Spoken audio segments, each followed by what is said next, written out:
Today, we dive into the bone-chilling tale of the Perron family, set in the all-too-real old Arnold estate. This is the very same house that inspired the 2013 blockbuster hit, The Conjuring. Let's unpack the eerie happenings and strange events that took place in this haunting location. Don't forget, if you're intrigued by the paranormal and enjoy a good creepy story, hit that like button and subscribe to the channel. Now, without further ado, let's unravel this chilling story. The true narrative of The Conjuring begins in a remote farmhouse in Rhode Island. It was built in 1736 and has had numerous names over the years, including the Dexter Richardson House and the Old Brook Farm. It was known as the Old Arnold Estate when the Perron family bought it.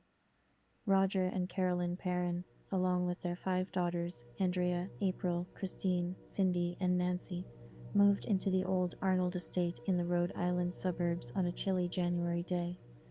A rustic 14-room home set on 200 acres of sprawling woodlands. It appeared to be a beautiful home to raise 5 children, and the ideal place for the family to dwell. Everything appeared to be fine at first, and the family settled in nicely. Andrea, the eldest of the Perron sisters, was 13 years old and had her own room, while Nancy, 11, and Christine, 10, shared another. Cindy and April, the 2 youngest girls, got their own room as well. The house was large enough for the Perron family's 7 members to live comfortably, with plenty of room for the girls to play. Even as their family settled into their new life at the Old Arnold estate, Roger and Carolyn couldn't shake the disturbing message of the man who had sold them the estate. When he handed over the keys, he inexplicably advised them to leave the lights on at night. Perhaps it was only a thoughtful warning from one neighbor to another. After all, America in the 1970s was riddled with serial killers and heinous crime sprees. But the man's menacing tone had sent chills down Roger and Carolyn's spines, and no matter how hard they tried, they couldn't get his unusual warning out of their heads. It wasn't long before strange and incomprehensible occurrences began to happen within their home. The house itself took on a life of its own. It creaked, slammed, and whispered eerie sounds throughout the night. Carolyn also began to notice that things went missing on a regular basis, with the broom seemingly traveling itself from room to room throughout the house. More importantly, despite the fact that no one was in the kitchen at the time, she heard scraping sounds against the kettle. She'd also discovered small heaps of dirt in the center of the kitchen floor, despite the fact that it had been professionally cleaned just a few hours earlier. Cindy Perron, the second youngest daughter, stated in an interview that objects would be moved around the house in various positions or transported to different locations. No one talked about any of these incidents until much later on. Andrea has her fair share of frightening events. As the eldest of the 5 sisters, she was frequently awoken in the middle of the night by her siblings entering her room and huddling with her on her bed.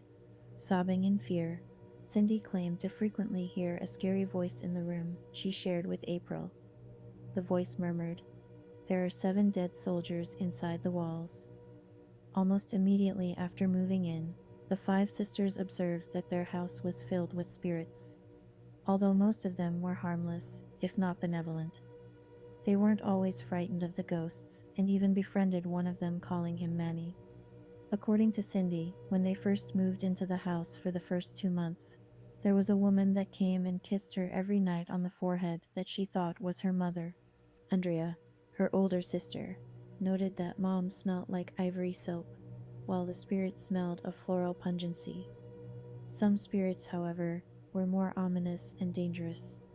For example, the family was kept awake at night by a voice crying out for its mother, and their beds were lifted at precisely 5:15 a.m.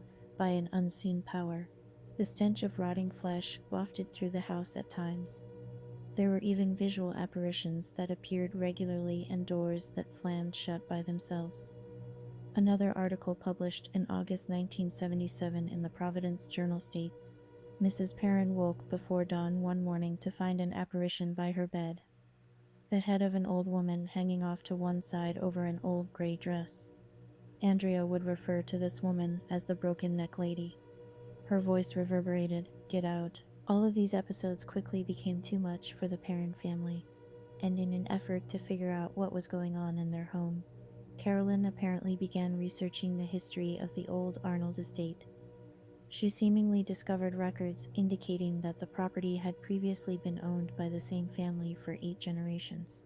Many of the family members died in mysterious or horrific instances, murders amongst other dreadful things, as well as drownings in a nearby creek. Before our arrival, 8 generations of one extended family lived and died in the house. Andrea Perron later stated some of them never left, according to WGR News. The town's former public records book reveals that over the course of the home's existence, the property had been host to many tragic losses of life, which Andrea specified in her book. The Perrons had no choice but to stay in the old Arnold estate because they had spent the majority of their money moving in and couldn't afford to leave. Soon enough, the benevolent ghosts were replaced by a more hostile and obvious presence. Some have speculated that Bathsheba Sherman was by far the most malevolent and harmful ghost to exist on the old Arnold estate. It is said by some that she was to blame for glass shattering unexpectedly and objects being thrown across the room, smashing dangerously into walls. This spirit was said to be enraged in the presence of Carolyn Perron. Carolyn was sitting in the living room one night when she felt a sharp pain in her leg. Looking down, she noticed blood trickling from a small stab wound in her calf, which appeared to have been made by a big needle. According to Andrea Perron, whoever the spirit was, she perceived her to be mistress of the house, and she resented the competition my mother posed for that position. Bathsheba constantly tormented Carolyn all throughout the 10 years that the family lived in the old Arnold estate. The torment was both psychological and physical. Aside from being stabbed in the leg, the spirit reportedly kept Carolyn's belongings hidden at all times. This made her feel like she was going crazy. She also regularly felt depleted and fatigued, exacerbating her already intense feelings. Bathsheba, on the other hand, apparently treated Roger Perron with kindness. According to the website History Collection, he only witnessed Bathsheba's sweeter side, which included love caresses and gentle whispers. Later, the screenwriters and director of The Conjuring were most inspired by Bathsheba Sherman's torments, and the majority of the film's plot revolved around the horrors she caused on the Perron family. Bathsheba Sherman may appear to be a persona made particularly for the big screen, but she was very real. Bathsheba Thayer, born in 1812 in Rhode Island, married fellow Rhode Islander Judson Sherman in Thompson, Connecticut, on March 10, 1844. The couple lived quite comfortably, as Judson worked endlessly on the land while Bathsheba stayed at home, tending to their son Herbert, who was born in 1849. Rumors state that the Shermans had 3 other children, all of whom died before they reached the age of 7. However, no census records have been found to confirm the accuracy of these claims. Still, an unofficial record of the Sherman family tree states that Judson and Bathsheba's 3 other children were Julia, born in 1845, Edward, born in 1847, and George, born in 1853. It's possible that these children died before the following census, and so were not recorded. However, no substantial evidence has been discovered that demonstrates or disproves their existence. Despite their peaceful and modest lifestyles, the Shermans were frequently the target of local rumors. The townspeople claimed Bathsheba was a witch and into the dark arts. They believed their suspicions were verified when a baby in her care died in unexplained circumstances. An autopsy revealed horrible evidence that the base of the infant's skull had been perforated with something long and pointy. Many said that this particular object was a huge sewing needle used as part of a diabolical ritual. Naturally, the locals began to gossip even more about Bathsheba and her alleged involvement with the occult, prompting the court to take action against her. However, with no evidence that she had driven the needle into the infant's head, Bathsheba was quickly cleared of all charges and declared innocent. However, the townspeople continued to believe that the baby had been used as a human sacrifice to the devil.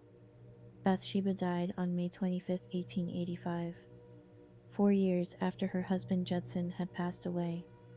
The internet is littered with claims that her body turned to stone the moment she took her last breath. There are also other online articles alleging that she died from an unexplained sort of paralysis that left doctors perplexed and terrified. The real reason for Bathsheba's death may never be determined. Her burial can still be viewed and visited today at the Old Baptist Cemetery in downtown Harrisville, Rhode Island. Because of the lack of proof supporting her purported satanic actions, some feel Bathsheba Sherman was not the malicious spirit haunting the old Arnold estate and the Perrons. Furthermore, Bathsheba did not dwell in the old Arnold estate, despite the fact that the house existed. It is said she resided on a neighboring farm nearby. The connection between the property and the ghost of Bathsheba Sherman has never been established. In truth, it was just a suggestion given by renowned paranormal investigators Ed and Lorraine Warren. Naturally, they couldn't pass up the opportunity to look into the odd and paranormal things happening to the Perron family on the old Arnold estate. In the film, Carolyn Perron reached out herself to the famed paranormal investigators to ask them to look into strange occurrences in the family's home. In truth, though, it was a family friend who contacted the Warrens, who at the time were working on a case in nearby Connecticut. They stated that they never actually contacted the Warrens. Barbara, their family friend, went to see them in Putnam because they were around the area. Over the course of the family's 10-year stay, the Warrens reportedly returned to the property several times. Unlike in the movies, they were of little assistance. For example, the hide and clap game, a terrifying sequence from The Conjuring in which Lily Taylor, who plays Carolyn Perron, is tormented by a spirit, is said to be allegedly worse in real life. The hide and clap game was based on the children's actual hide and seek games. The awful hide and seek incident occurred around 6 months after they moved into the old Arnold estate. When Cindy was little, she chose to hide within the woodshed. To avoid her sister's searches, she climbed into a wood box with a basic wood panel for a cover. However, she was apparently unable to remove the panel after pulling it over top. Cindy apparently began shouting and shoving at the lid. She became alarmed when it refused to budge.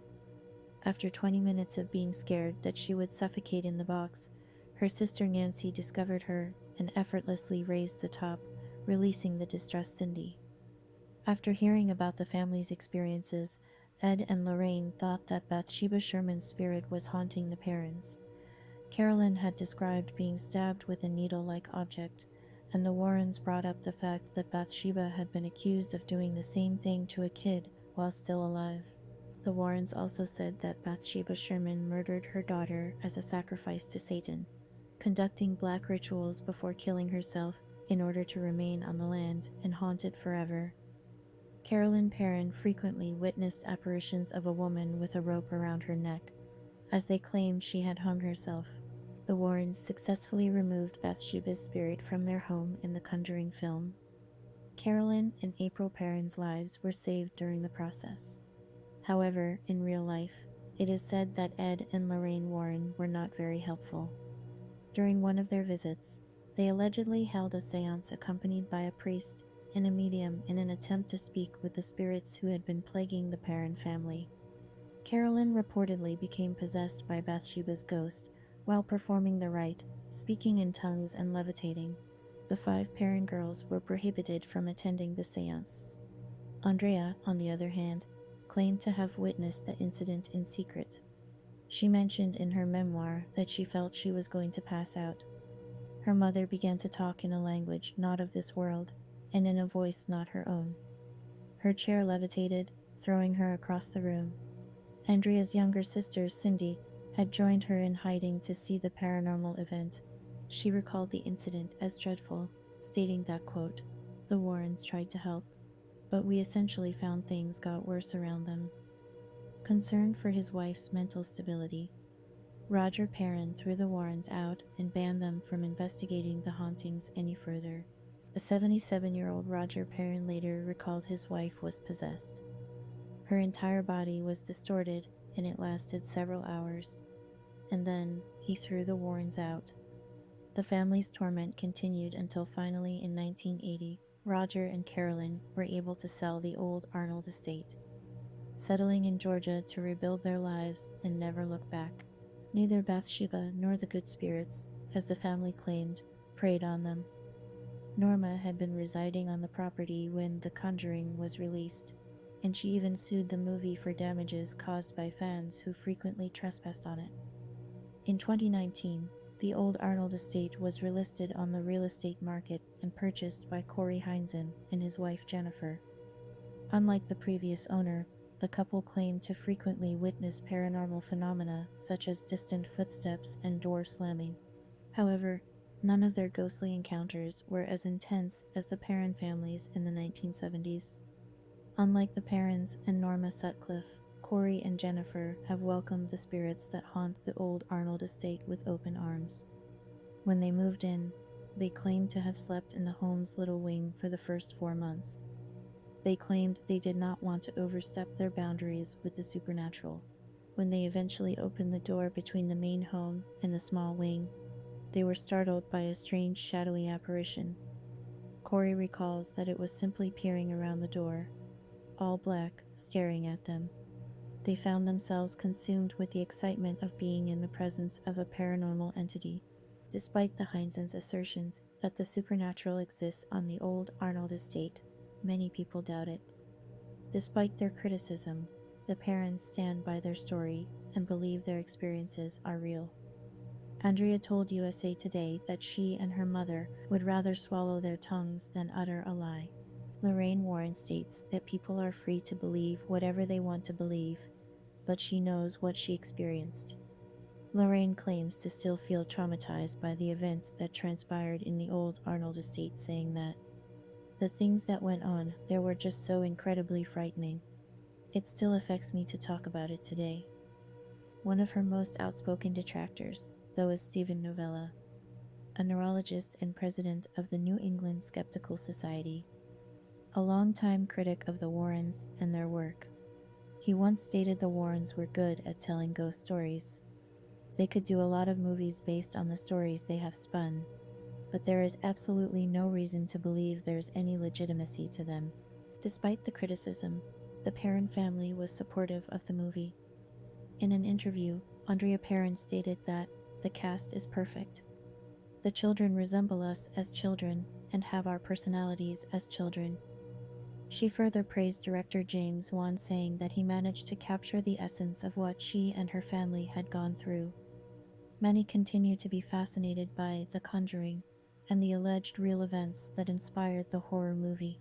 While there is tons of information out there mixed with stories of possible factual events, the line seems to be blurred between fact and fiction.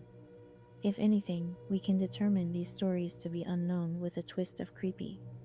Today, you can visit the Conjuring house and investigate the supposed hauntings that occur within its walls. With all that said, I leave that decision up to you.